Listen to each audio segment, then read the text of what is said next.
Канибек Кыргызбаев «Бүтпөй калган сүрөт» чыгармасы. 9-бөлүм. Урматтуу угарманым, лайк басып, каналга подписка болууну унутпаңыздар. Кылымга созулган күтүү дагы канчага чейин уланарын билбей, Гүлнурдун каранын издеген Марат чыдамы кетип, ары-бери баса баштады. Маратты сыртынан караган адам дароо башына мүшкүл иш түшкөнүн билишмек. Чоң жагымсыз ишке дуушар болгон адам гана ушинтип тынчы кетмек. Марат мындай аялды дүйнөнү төрт кыдырса да таппасын түшүнүп турду. Гүлнур кеткенден бери бугуп жаткан жанар тоо сымал иштеги күйүтү атырылып чыккансып, далай жолу таңды уктабай тосуп чыккан. Көзүнөн жашы куюлуп, жастыгын суу кылып, өзүнө өзү ачуусу келип, өзүн далай жолу тилдеген. Батмага жолуккан ошол күндө ачууланып эстеп, бир жагы ичкиликтин айынан болсо, бир жагы Батманын кылыктанып каткырып, жалпаңдап аке деген ширин сөзүнө азгырылганын эстей өзүн өзү кечире албай келет. Сагынып кусаланып жүрүп, бир жылга чамалуу убакыт өтүп кеткенин да сезбей калыптыр. Баласы Нурсултан менен келинчеги Гүлнурду алыстан машинанын ичинен күзөтүп карап туруп, көз жашы мөлтүрөп чыга келсе, айдоочуга көрсөтпөй шыпырып алып, айдаңыз кеттик кайра деп артка айдатып жөнөчү. Түшүнбөй калган айдоочу жигит эмне болду? Айткан жагыңа барбай калдыкпы деп таң кала артка айдап кете турган.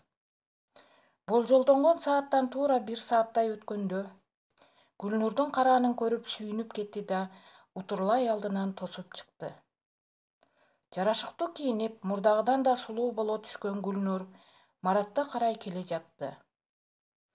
Көзүнөн эч кек сактабай, ачууланбай эле келе жатканы билинет.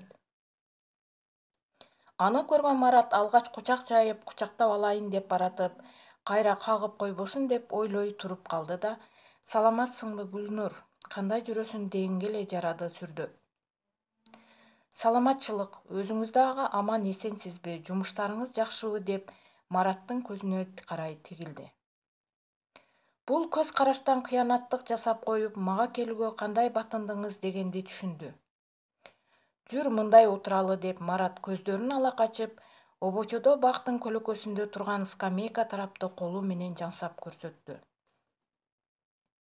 Гүлнур ошол жакка карай басты. Марат Гүлнурдун олтурушун күтүп, анан өзү олтурду да сөзүн баштады. Гүлнур, жаным, сени сагындым, уулумду сагындым, кайтчы үйгө, мурдагыдай эле жашайлы. Кечирип койчу, ичкиликтин айынан жаман иш болуп кетти. Тиги аялыңызчы, аны менен эмнеге жашабайсыз? Аны менен бир күн да жашамак эмесмин. Арам ою менен мени арбап азгырыптыр. Эми ал жок, сүйлөшпөйм дагы. Никелешип албадыңыз беле? Кызыңызчы, аны да таштап салдыңызбы? Талагын бергем, бирок кызына бир аз каражат берип турам. Антпесем долу катын сотко берем деп коркутуп жатат. Ишеништен кеттиңиз, дагы бирөөлөр шыңкылдап күлсө азгырылып кетесиз да Шибегени капка ката албайсың дегендей, чындык ушинтип кашкая билинип калат. Кечирчи Гүлнур, күнөө менде. Акмак болдум. Ушул күндөрү сен жок эч жерге батпай да калдым. Тегерегимде канча адамдар жүрсө да жападан жалгыз жүргөндөймүн. Жалгыздыктан чүнчүп өзүмдү коерго жер таппай жүрөм. Оюнчугун жоготкон баладай болуп сени издеп, азыр эле сен кирип келчүдөй болуп, эшикти 100 жолу карайм. Бирок айып өзүмдө экенин билип, кайра сумсая түшүп, далайга чейин колума иш барбай олтуруп калам. Ишенчи Гүлнур, мен сенсиз жашай албайм деп жатып ыйлап жиберди. Гүлнур кошо ыйлап жиберейин деп терс карап туруп калды. Эркек минтип ыйласа, демек эле дагы эле сүйөт экен деп ичинен ойлоп койду. Бир самга үн сөз жок туруп калышты. Нурсултан кандай жүрөт? Силердин айылга далай жолу барып, сыртыңардан карап турдум. Алдыңарга барууга жүрөгүм чыдабады. Сенден жаман сөз угуп каламбы деп чочуладым. Нурсултанды алыстан көрсөм да көкшүнүм сууп, көзүмөн жашымды чыгарып, сагынычым бир аз таркагандай болуп жүрдүм. Бирок дайым эле көчөдөн көрө албай кайра кайтып да жүрдүм. Сагындым жаным, мени кечирип койчу. Экинчи мындай кайталанбайт. Макул, бирок азыр эле бара калбаймын. Кечирем, бирок кечирди деп эле кылыңызды кыла бербеңиз. Мен сизди эмес, балабыз Нурсултанды ойлоп жатам. Чоңойсо атам кана деп сураса эмне дейм деп. Балабыз жетим болуп чоңойбосун дейм. Атасынын тарбиясын алган жакшы. Бирок сиздин алдагы кылыгыңыз менен жакшы тарбия бере алар бекенсиз. Кечирчи Гүлнур, мен эми такыр андай ишке барбаймын, карганып да беремин. Карганганыңыздын кереги жок. Ыйман берсин сизге дегенде сүйүнгөндөн көзүнөн жашы шыр куюлуп кетти да Гүлнурду кучактап калды. Гүлнур бирок көрсө уят дегендей Маратты акырын түртүп, шашпаңыз, сөз бүтө элек деп токтотуп койду. Дагы эмне айтар экен деп Марат көзүнүн жашын аарчып, эки кулагын түрө Гүлнурду тиктеп калды. Сиз келсеңиз эле ээрчип кете бербеймин. Ата энем эмне дейт? Эринен көзү каткан экен го дейт го. Мага уят. Келип туруңуз, дагы сизден өнөр чыкпайт бекен байкаштыралы. Анан Нурсултанды өзүңүзгө көндүрүңүз, сизге үйүр болсун. Ата десин, чочуркап качса кантип балам деме келиңиз. Менин окум токтоп калган билесиз, ошол окумду сүйлөшүп келгенмин. Улуубуз басып калды, апам карап турам дейт. Ошол окумду бүтүп алайын. Эгер ошого көнүп макул болсоңуз, ошондо гана мени алып кетсеңиз болот. Жок, ага көнбөйм десеңиз, анда тиги аялыңыз менен барып жашаңыз деп сөзүн бүтүрдү. Марат азыр асмандагы айды алып бер десе да алып берүүгө даяр болуучу акыбалда эле. Эмне десе да көнмөк. Бир гана кечирип, кайрадан чогуу жашаганга макулдугун берүүсүн күтүп турган. Башка аргасы да жок эле. Мынтип шарт коюусуна Марат да ынанды. Гүлнурдун акылдуу кыз экенине дагы бир жолу көзү жетти. Макулмун жаным, сен эмне шарт койсоң да көнөм. Туура айттың, Нурсултан мени тааныбай калса керек. Эми өзүмө көндүргөнгө аракет кылам. Рахмат алтыным. Сенин чечимиңе мен да кошулам. Макул, ошол окуңду бүтүп ал. Жол каражаттарын мен берип турайын. Эч сарсана болбой бара бер, деп окуусун улантам дегенине жетине албай Гүлнурдун чечимин коштоду. Баса, силерге белек алып келдим эле деп, пакет баштыгына уулуна деген оюнчук машинаны сууруп чыгып, аны берди да анан гүлдү Гүлнурга сунду. Гүлнур берекем, жарыбаган белегим бар эле, алып койчу. Биздин жашообуз кайра уланышынын башаты болсун, деп чөнтөгүнөн алтын чынжырды алып чыгып, Гүлнурдун мойнуна тагып койду. Гүлнур рахматын айтып чынжырды кармалаганы менен адеп сактап кубанганын билдирген жок. Ичинен жетине албай турса да ушул саргайган алтынга азгырылып, макул болду. Аял кишилерди алтын менен алдап койсо болот экен да дебесин деп, көңүл кош мамиле кылып койгондой түр көрсөтүп мындай деди. Мунун кереги жок эле, убара болупсуз деп койду. Эч нерсе эмес, менин сага чын жүрөктөн берген белегим. Сага ыраазычылык айтканым болсун деп, Гүлнурдун колун кармап жыттап туруп өөп койду. Макул, анда барыңыз. Мен ата-энемдерге айтайын. Сиз күн алыс келип балаңызды көрүп туруңуз, деп Гүлнур ордунан турду. Марат дагы отура тур дегенине Нурсултан ыйлап калбасын деп кетүүгө кам урду. Экөө коштошуп Гүлнур үйүнө карап жөнөдү. Марат келинчегинин караанын үзүлгүчө карап турду да, Гүлнур менен уруш жаңжалы жок иши бүткөнүнө сүйүнүп, жетине албай турду. Унутулуп бараткан айыптарын бетине салып урушуп, артка куубаса экен деп чочулап келген Марат баары жакшы бүткөнүнө ыраазы боло кудуңдап, бул кабарды апасына тез жеткирүүнү ойлоп жатты.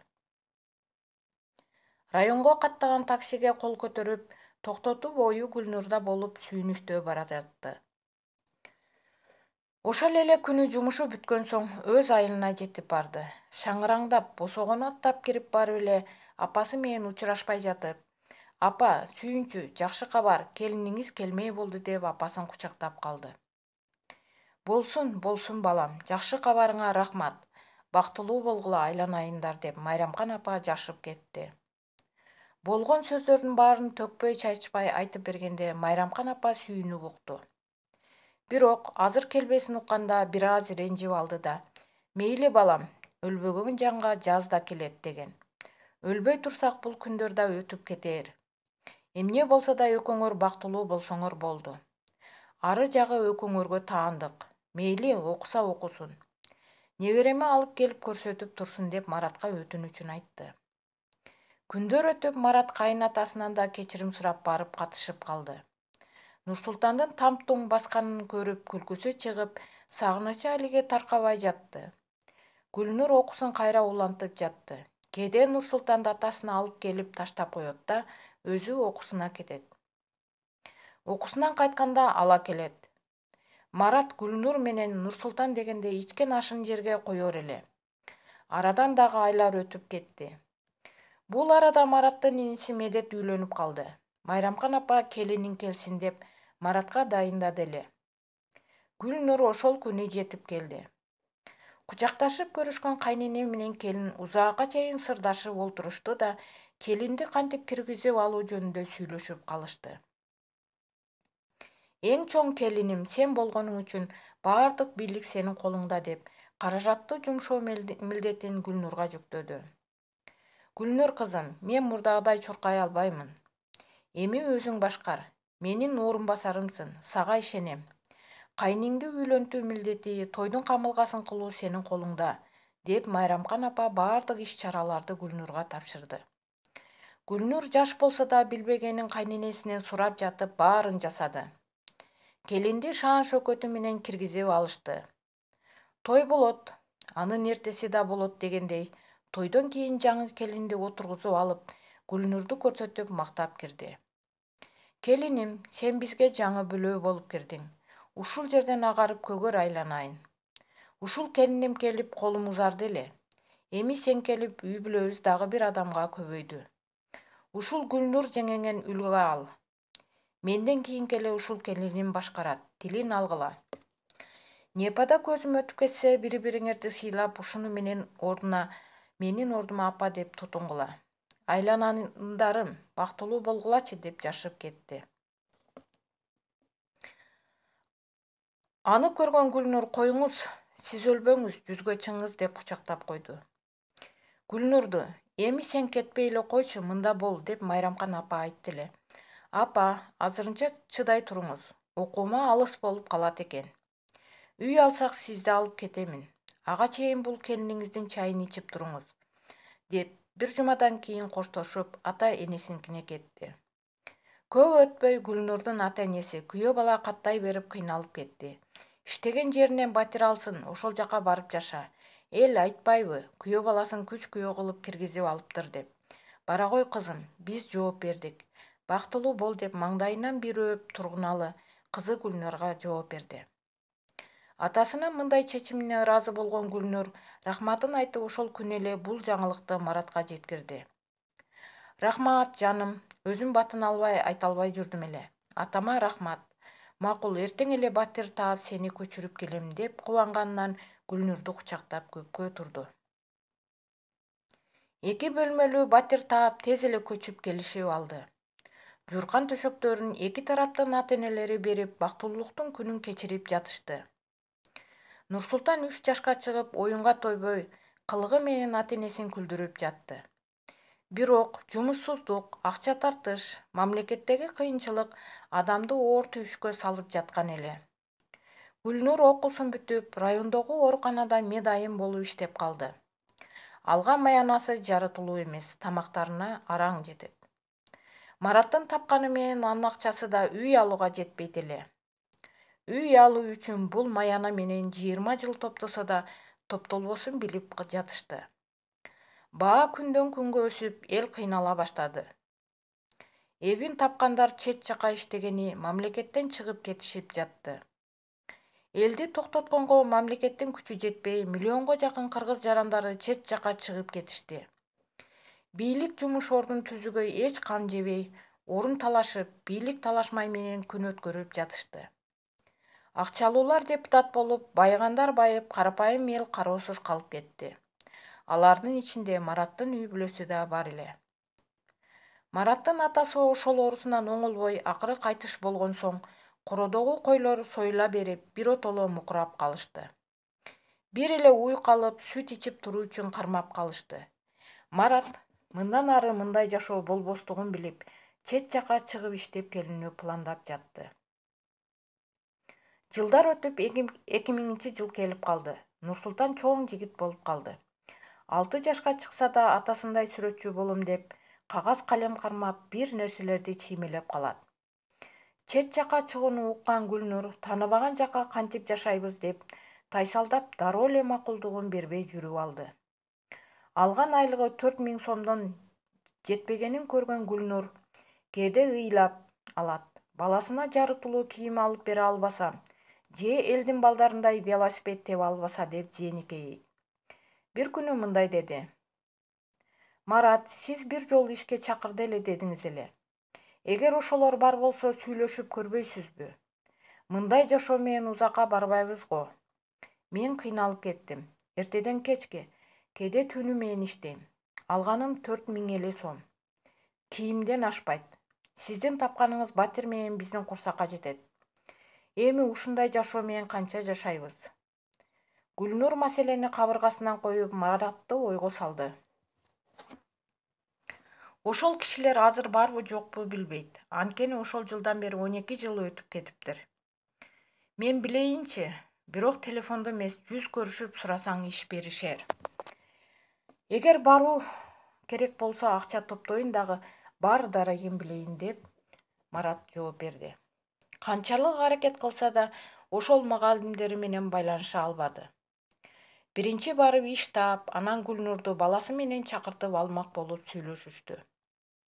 Акча каражат таап, поезд менен жолго чыкмак болуп, поездге билет алды.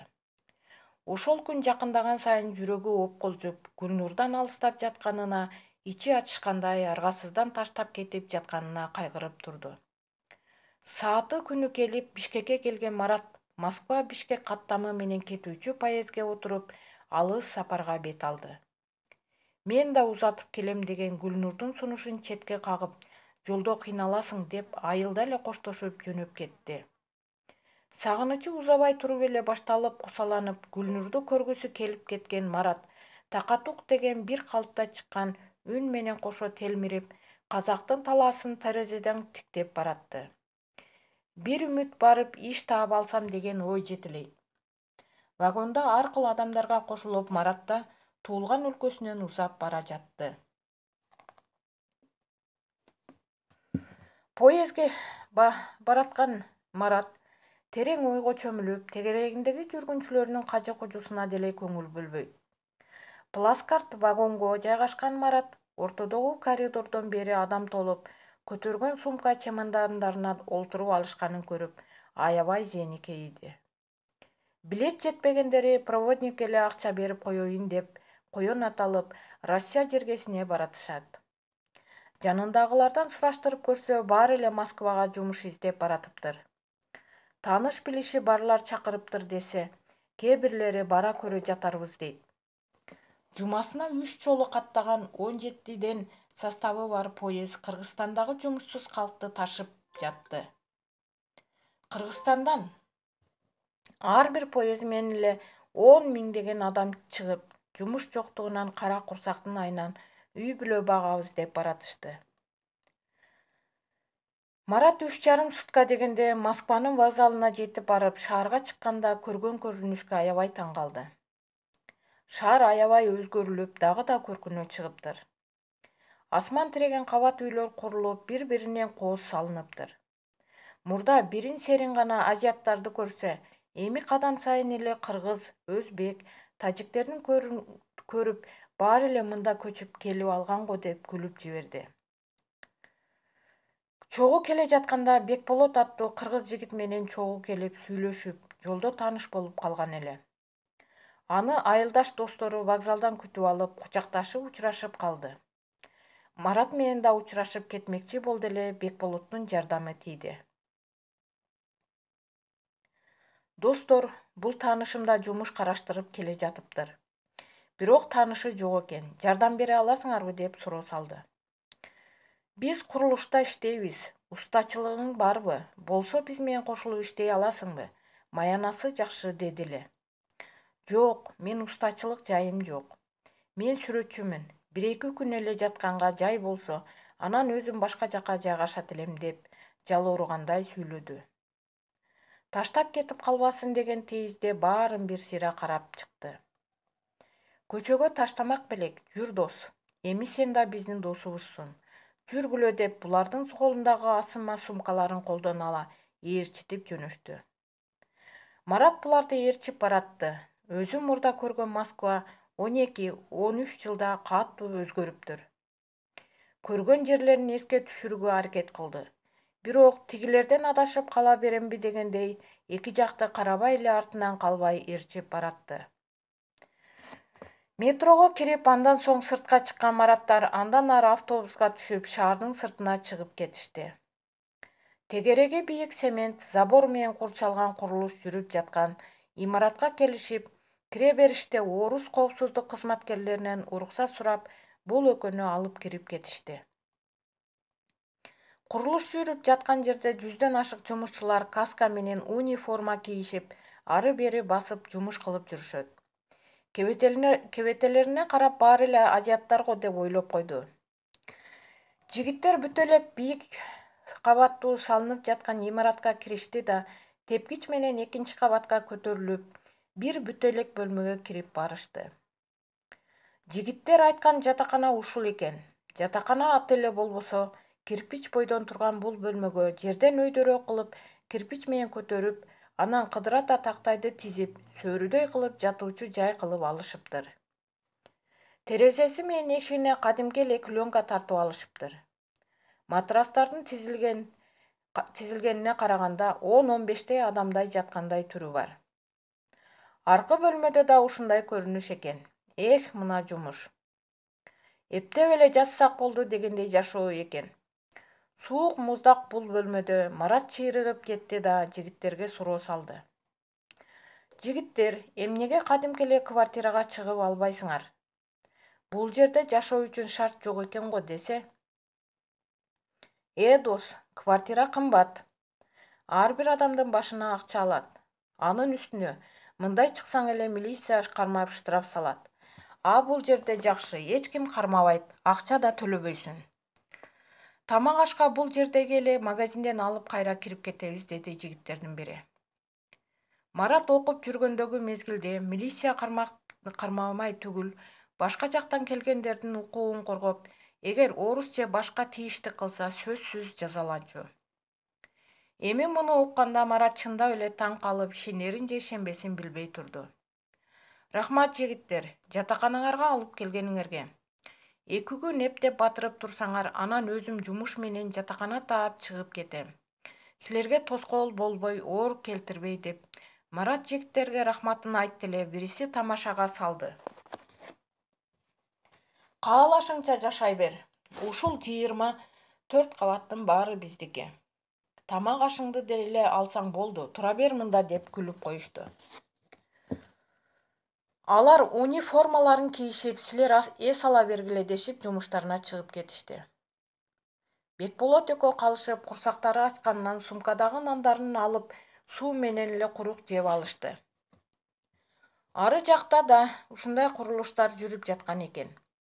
Алардын биринде өзбектер болсо, биринде тажиктер болуп бөлүнүп жашашат экен.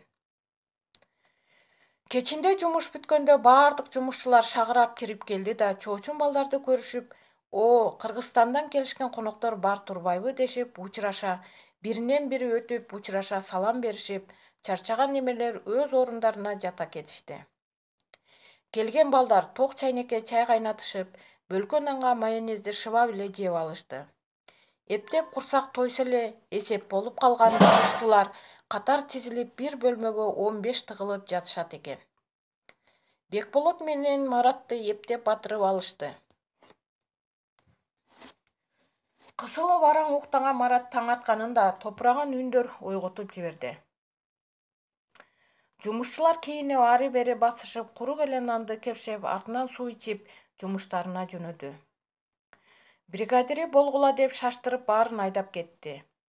Буларды көргөн Марат боору ачыды.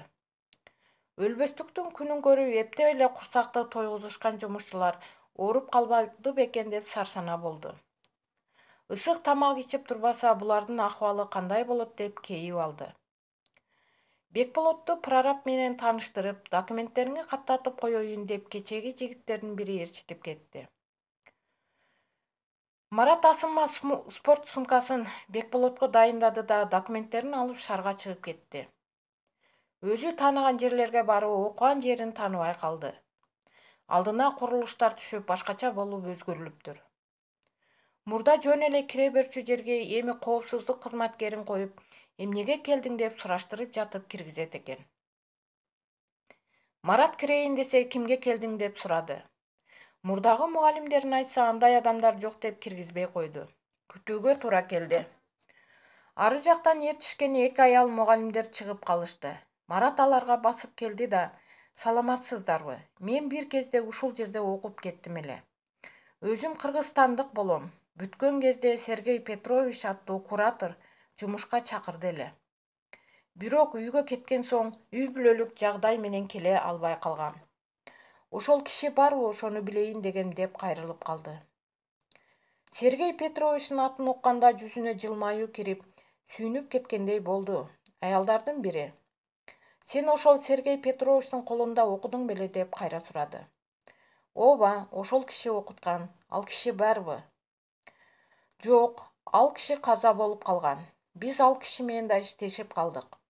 Жакшы киши болчу" деп сүйлөп жаткан мугалим аялдын акыркы сөздөрү кулагына кирбей калды.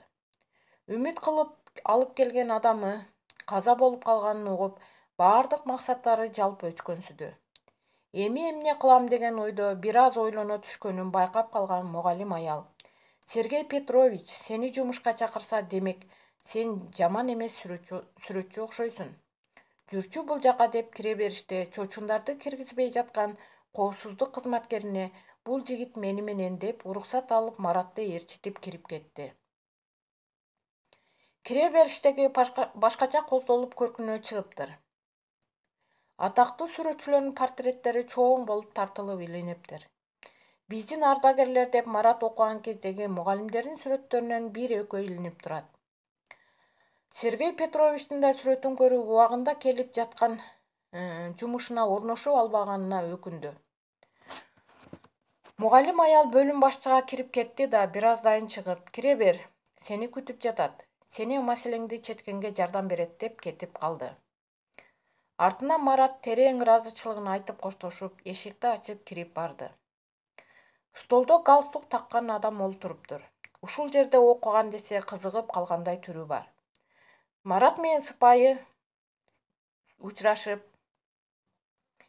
алгандан кийин Мараттын сөзүн бөлбөй угуп турду да: "Ооба, ал киши жакшы адам болчу. Алыстан келсең жардам берейин десе керек. Аябай боорукер киши эле. Кана дипломуңду берчи" деп Мараттын дипломун алды да кунт коюп окуп чыкты. Маратта дагы эле окуу жайдан алган мактоо грамоталары сакталып жүргөн. Аларды да бир сыйра көз чаптырып өттү. "Азамат, жакшы окуган экенсиң. Бекеринен Сергей Петрович жумушка чакырган эмес экен" деп ойлонуп турду да: "Мындай жигит, мен ректор менен макулдашайын. Эгер ылайыктуу жумуш болсо кабарлайбыз. Тажрыйбаңа да карап көрөбүз. Азырынча эч нерсе дей албайм. Сергей Петровичтин арбагын сыйлап, керезин аткарууга аракет кылып көрөбүз. Азырынча бара берсең болот. Кийинки жумалардан кабар ал" деп жумшак сүйлөп узатып койду. Сүйүнүп чыкканы менен бир жума тиги жумушчулар менен тыгылып жатамбы деп ренжи түштү. Квартира издөөгө туура келди. Кулактандырууларды издеп, Батир берилет деген дарек менен барды. Кыргыз аял Батирди карап кишилерди кабыл алат экен. Марат келгенде эле жалпаңдап тосуп алды да ичкери киргизип, жумушчулардын жатаканасында эле болуп, матрастар тизилип турганын көрүп: "Мында канча адам жашайт?" деп сурады. "Бул бөлмөдө 12, аркысында аялдар жатат, алар 8" деди. Кантип жатышат тыгылып, мага туура келбейт экен, кечиресиз деп чыга жөнөдү эле ачууланган аял. Кирбесең да, анда эмне келесиң? Башты оорутуп деп урушуп, Мараттын артынан өчөшкөндөй тарс дедиртип эшикти жаап алды. Дагы 2 батирге барып көрдү эле, баары эле ошондой тыгылып жашашат экен. Айла жок, бир азыраак адамдары бар батирге кирди. Матрас берем, үстүңө жамуучуңду өзүң алып кел деп айтып эле жамуучусун сатып алууга туура келди. Батирде жашоо тозокко айланчудай болду. Кечинде жумуштан келгендер топурашып ашкана бошотпой, андан кийин матрастардын тушуна фломастер менен чийип коюшуп, өздөрүнүн чек арасы кылып алышыптыр. Ал сызыктан өтмөй жок экен. Мараттын тушуна дагы бир сызык чийилип, сенин ордуң деп берилди. Марат өзүнүн чек арасынан чыкпай жатууга туура келди. Кечинде жумушунан келгендер бака-шака түшүшүп, ашкананы көпкө бошотпой ээлеп алышканын көрүп Марат: "Жердештер, бири-бирибизди сыйлайлы. Баары тең эле жумуштан чарчап келип, тамак ичип жатабыз" дешет. Чай ичкен соң башкага да кезек берели десе, бир кызып алган киши: "Кече келип сен кыйындыгыңды көрсөтпө, каалаган маалда чыгабыз. Биз деген акча төлөп жатабыз" деп Маратты кайра беттен алды. Маратка болушуп 2 келин уруша кетти. "Биз эмне, саман берип атыптырбызбы? Биз да акча берип атабыз. 2 сааттан бери бир бөтөлкө пивоңорду төгөтө албай олтурасыңар. Уялбайсыңарбы" деп башкалар жаалап урушуп талап жиберишти. Чынында 2 киши, 2 аял пиво ичип, ашкананы бошотпой жатышкан болчу. Урушкандарды жаман көздөрү менен карап, өз бөлмөлөрүнө бөлүнүп кирип кетишти. Түйшүктүү күндөр башталып, жумуш издөө менен күндөр өтүп жатты. Келгенден бери кабары болбогон Марат ыңгайын таап, телеграмма жиберип койду. "Мен аман эсен келип алдым. Жумуш карап жатам. Тапсам кабарлашам" деп телеграф аркылуу билдири берип койду. Бир жума өтүшү Марат үчүн 1 жыл күткөндөй болуп кетти. Уландысы бар.